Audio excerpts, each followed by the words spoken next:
Welcome back, ladies and gentlemen, to Miata Motorsport, and welcome back to Croft. If you've not watched the hot lap aboard Jordan Pimley's number 500 Mazda MX-5, I urge you at the end of this video to go back and watch that. That is a video full of excitement and just shows you how busy lap 1 can be behind the wheel of one of these Mazda MX-5s.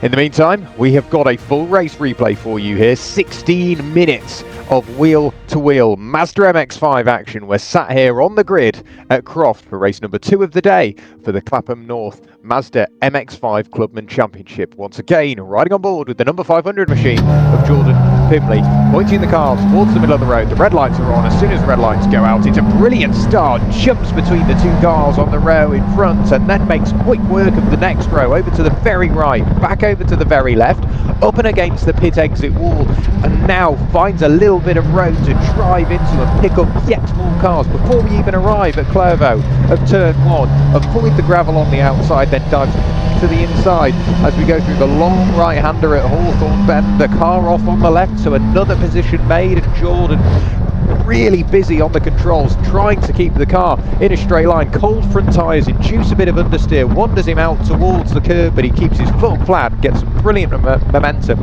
onto the back straight, onto the brakes in towards Tower Bend. You can see the road just starting to undulate, tricky to keep the car under control in the braking zone, up the inside, or at least alongside Nick Ledoyne. Now we're side by side on the run towards one of the quickest sections of circuit, the left entry into the Jim Clark S's. Now the position is made, the car flashes into view on the rear view mirror, position secured by the time we get to the right-handed element of the Jim Clark S's. Through Barcroft, on the brakes, down through the gears. You can see a couple of cars running wide, so places the car in nice and early for Sunny in, allows the car to wash out wide through Sunny out, making use of all of the circuit available to him. Now in towards the complex, Jordan Pimley trying to figure out exactly where he can brake. Where's the door going to open up? There the door opens up, places the car on the inside, on the brakes. Ben Hoy stood no chance of defending. Absolutely on it is Jordan Pimley on this first lap. Started in 26th place to Jordan Pimley, right the way towards the back of the field. Row 13, he's now up into 7th place, onto the start-finish straight once more. And what a brilliant first lap that was from Jordan Pimley. So the first lap's in the book. Now he's got to go after chasing those cars up the road. So using all of the road on the way in towards Clervaux, nibbling at the curb, tyres still coming in at this stage. There's now bits of gravel on the circuit which you'll have to bear in mind. This time he can let the car run wide and carry the momentum in towards a chicane. Avoid the tyre veil on the right, avoid it on the left. Don't run too wide as the car is done up the road, kicking up all of that dust. And again, along this long back straight, it undulates, and you've got to be so confident on the brakes to really stand a chance of making this corner an overtaking opportunity. Starting to back the car in now is Jordan Pimley. He's got the car up to speed, it's getting up to temperature, so you can be a bit more aggressive on the controls. And these Mazda MX-5s, whilst they reward somewhat aggressive driving, you do need to find that point just on the edge of adhesion where you're not necessarily sliding and scrubbing the speed, but more importantly, what you're doing is you're not just driving through on the grip that you've got. You need to be on the very fine line, the very edge of where the grip is. Jordan Pimley, however, going over that edge, really busy on the controls, rumbling all the way over the curb on the inside and the outside. That rear axle is super lively in the opening few laps of this race. Into the complex, you can see the train of cars up ahead, 6 cars for him to now try and work his way through over the remainder of this race. Sat in 7th place, that's exactly what you want to see. You want to see those 6 cars up the road, battling nose to tail, side by side. That allows them to bring themselves effectively closer to you. So another lap in the book for Jordan Pimley. No positions gained on that lap. More importantly, he pulled away from those cars behind and has started to close in on those cars ahead. Where will he be at the end of this lap? Stick around and find out. Noncing over the curb on the inside of Clervaux this time. Now the tyres are up to temperature, you can be much more aggressive on those controls, earlier on the throttle, later on the brakes, slightly more aggressive on the steering should you wish. Again, just nibbling at the curbs, not wanting to get too close to the tyre bales, back onto the back straight.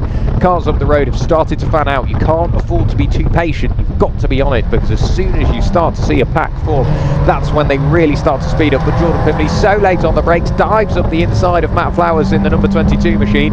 Almost an overlap on the exit, but position secured for Jordan. Now he's going to focus on the next cars up the road. So we're already on to lap number 3 of this race, bouncing over the curbs on the run through the Jim Clark S's. A dab of the brakes from the cars up the road just to reseat the pads, avoid any pad knockoff. And you can see Jordan's so busy behind the wheel. Just keep an eye on the steering wheel of the car, all those minor corrections that Jordan is putting in, keeping the car on that very limit of grip to maximise the lap time available to Jordan. On the brakes in towards the complex once more, looking to the outside, a couple of cars running wide up the road. This time the move is at the top, the car in front wanders to the middle of the road. Brilliant defending, Jordan wise to the move. It's the number 1 machine of Jonathan Greensmith.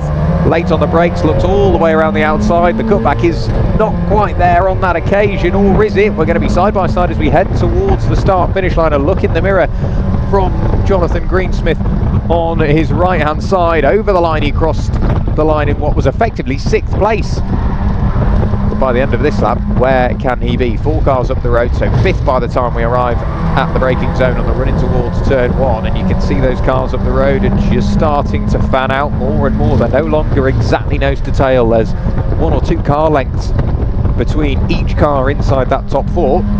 That's the last thing Jordan wants to see, because you do very quickly start to run out of time, run out of opportunities to make these places. On the brakes in towards Tower Bend, everybody falls line astern as to not apply any undue pressure as of yet. You want to keep a bit of time in that back pocket. We're looking out for the number 28 machine. They are up there somewhere in that top 4. We will find out where they are soon enough. That is Jake Pace. They are championship rivals, Jordan Pimley and Jake Pace. They came to Croft, where we are today, 8 points apart, but Jake has taken over the championship in race number 1. Up the inside, sliding up the inside, is Jordan Pimley. Martin Tolley unable to keep the car under his spell in the run through Sunny Inn. We're almost at the podium places now, 3 cars up the road, but after Jordan's demise in race 1, Jake Pace finished in 4th place, meaning that he's taken over the championship lead. And as it stands, Jordan's trying to minimise that damage after a non-finish in race number 1. You can see Jake Pace now, the car up the road, light blue top, light green bottom of that car, and for Jordan, he's seeing that and going, right, we really need to get a move on now. That's the car I want to overtake. So up into 4th place now. Where can we be come the end of this lap? In towards turn 1 again, using all of the road available to him, flicks the car over the curve once more, bouncing around, a little correction on the steering wheel just to keep the car pointing the right direction. He'll be keeping an eye on his aim solo just to manage the lap time as well. He'll have a delta lap time he'll be trying to meet, using all of the revs available to him, up through 6,000 revs, now getting closer to 6,500, now getting closer to 7, really making use of all of the power that he's got. The Mazda MX-5 Mark 1. It's all about momentum as well, keeping that minimum speed as high as possible. Jake Pace still the next target. Those top 3 have really started to close in, unlike a couple of laps ago where we said they'd started to build a couple of car lengths. Those 3 MX-5s up the road are now effectively all one. The lead car punching the hole in the air, the 2 behind following in the wheel tracks. A very busy braking zone now. It's 4 for the lead, Jordan Pimley being the 4th car in the queue. Missed the curb slightly on the way into Sunny Inn, which means he can straighten up the exit of Sunny out and try and carry the momentum. Jake up the road running slightly wide. A couple of cars go to the inside, Jake included, then back to the outside, almost 3 wide. It's so busy to try and find a piece of road, but Jordan thinks he's found some on the brakes, still with some steering input, unsettles the car, so he's just about managed to get the car slowed down. A slight lock-up, however, now such a late move. Jordan Pimley dives to the inside on the brakes, down a gear, forced up the curb by the number 8 machine of Harry Dean. But more importantly, now up and in front of Jake Pace. Thumbs up from Jordan Pimley, thinking, right, come on, let's have it. Let's try and work together to work our way past these 2 cars up the road. We've just got 3rd. Can we go for 2nd? Yes, we can. Late on the brakes. Harry Dean unwise to the move of Jordan Pimley. Jordan up the inside, position made. up into second place now. So continuing to push on. We're on lap 6 of the race. One final car to try and get before we are then the lead car in the train. We're the one punching the hole in the air, and then we're the vulnerable one. What can Jordan Pimley do behind the wheel of the number 500 machine along the back straight? A dab of the brakes from that car up the road. Jordan may do the same just to reseat the pads on the brakes. You can see just how much he closes in on the brakes on the run through Tower Bend. Now towards that of the Jim Clark S's, through the left-hander, through the right-hander. Then we get to the very scary right-hander of Barcroft, keeping it within track limits. Again, another reseat of the pads. Down just the one gear, flick the car in, a bit too much momentum, that unsettles the rear of the car, asking absolutely everything of those rear tyres, still soaring at the controls, just to try and keep the car pointing in the right direction. The car appears in the rearview mirror, getting closer and closer.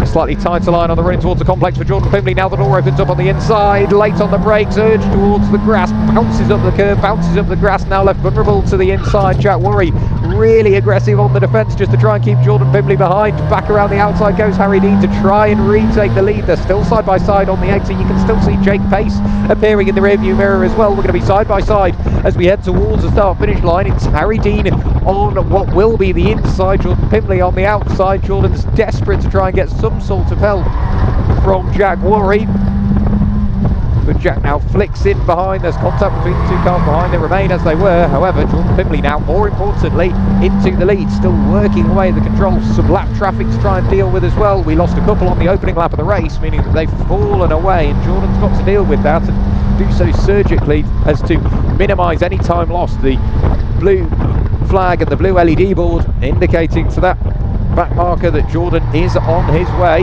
On the brakes, the nose dives down as Jordan asks everything of those brakes, asks everything of the front tyres. A quick check of the rearview mirror once again as Jordan's aware that there are cars now trapped up and behind him, as he is the one punching the hole in the air, so he's assisting those cars that are following, getting closer and closer, that car in the rearview mirror.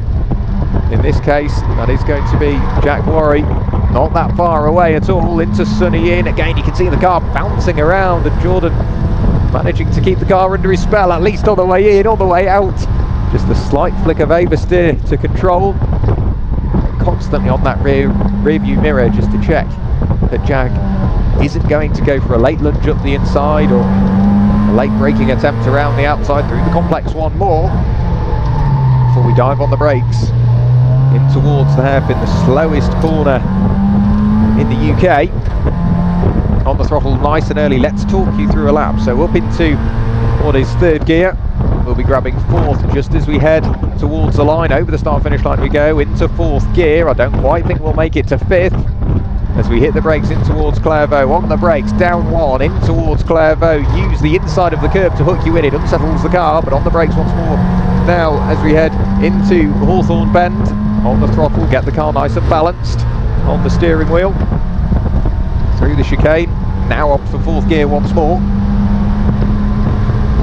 And you're just now waiting and waiting as you'll see cars closing in the aerodynamic assistance. Still in fourth gear, right the way up to 7,000 RPM. On the brakes hard, down to third. Flick the car in and then really wrestle it in towards the apex. A deceptive corner, it tightens up. You've got to aim for a later apex. If it draws you in early, you find yourself running wide. Back up to fourth gear once again as we approach the Jim Clark S's. Over the curb on the left, over the curb on the right. Avoid going over too much of the curb on the exit. Through Barcroft, get the car as straight as possible. On the brakes, down into third. Use all of the track available to you on the outside. Use the camber and the slight undulation of the circuit as we go into Sunny In and Sunny Out. Try and make it all one nice smooth arc through Sunny In and Sunny Out. Keep the momentum as high as possible, right the way over to the right hand side, and dab of the brakes down into third gear once more as we go through the little left as we enter the complex, down into second gear once more, over the curb on the inside, and use all the gear available to you up into third before straight back down to second again, slamming the gears in to minimise time loss for Jordan Pimley. And that is a lap of Croft as we're getting closer and closer to that checkered flag. It's really not that far away anymore. Over the start finish line once more for Jordan Pimley. On the brakes, in towards Clairvaux, and now all you're doing is hitting your marks, posting qualifying laps or as close to as you can get, as to minimise time loss, minimise opportunities for the cars around you to close in and try and make an overtake. The sun getting lower and lower in the sky. Visibility not quite an issue as of yet. Along the back straight and once more on the brakes in towards Tower Bend. Counting down the laps will be Jordan, hoping that there are more. Will the cars behind? But from 26th position on the grid right the way up into first place, and doing what he can to hold on to this position for as long as possible, hopefully until the checkered flag. And what a way to bounce back, unable to start the race in race number 1 of the weekend, starting in 26th in race 2, and now he's leading as the sun sets over the Yorkshire Circuit at Croft in towards Complex for what will be the final time.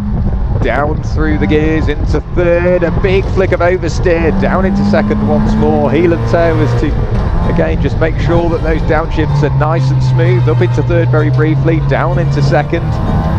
Red Spike as he finds the gear, and on the run through the final corner for the final time. You'll see the checkered flag being readied, weaving around to celebrate, but Jordan Pimley wins here at Croft from 26th on the grid, showing exactly why he arrived at Croft with the championship lead.